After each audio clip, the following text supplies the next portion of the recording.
Hi guys, today I am so excited to talk to you about The Wild Robot. This is DreamWorks' latest film and it comes out on September 27th. And if you've seen the trailers, you know it is beautiful. It is gorgeously animated. There is no doubting that, okay? It's visually stunning. It's beautiful. It's so much fun to watch. It's gorgeous.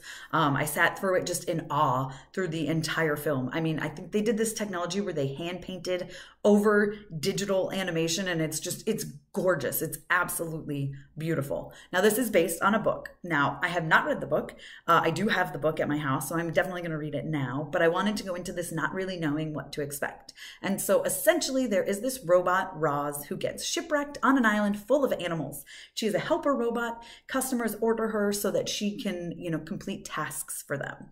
That is really the basis of this. And of course, there is no customer there. She was shipwrecked, and so she doesn't know what to do. She has to adapt.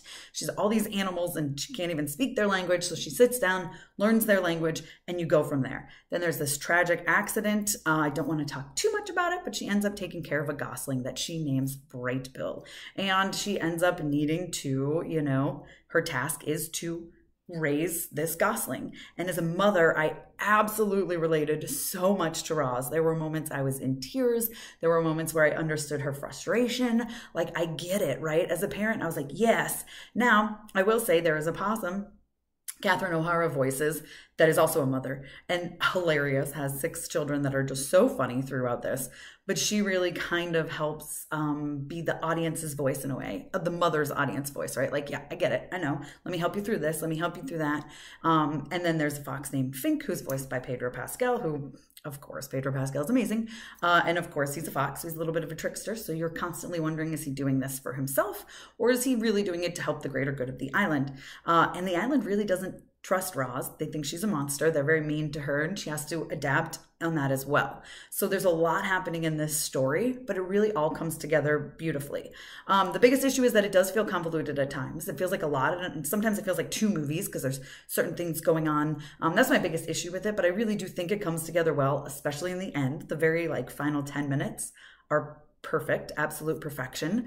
There's some big action sequences, which are always fun, but there's really just a lot of heart in here. So not only is it gorgeous, but there's a lot of heart. And Lupita Nyong'o, who voices Roz, does such a great job of evolving her voice from the beginning to the end. It's very robotic, very much like Siri or Alexa at the beginning, and evolves really into more of a human voice, which I think works. And it makes you, you go on this journey with Roz. There's a lot to love about this movie, besides just it's beautiful. The story is really great. The messaging is really important about stepping outside of your comfort zone and do unto others as you wish to do unto you, and really appreciating those in your life, right? I mean, I went home, I cried like a baby, by the way. I watched it with my 13-year-old, and then I went home and I hugged my 11-year-old, probably so tight that she can still feel it. But I just loved this movie so much. As a mother, I absolutely related, but I think a lot of people are going to relate to it. I think a lot of people are going to find it to be just visually pleasing because it's just so pretty. Like I said, my biggest issue is that it felt like 2 movies at times. There's a lot happening, especially in the middle. But overall, I really enjoyed this movie. I had so much fun with it. And it's heartwarming, and it's something I'm definitely going to revisit time and time again for sure. So you guys let me know if you plan to see The Wild Robot when it hits theaters on September 27th down below in the comments. If by the time you got to this review you have already seen it, let me know what you thought. Be sure to give me a thumbs up. Don't forget to subscribe and hit that notification bell so you don't miss out on more videos like this one. You guys can follow me over on Instagram, Twitter, TikTok, and you can check me out at mamasgeeky.com. Thanks. I'll see you next time.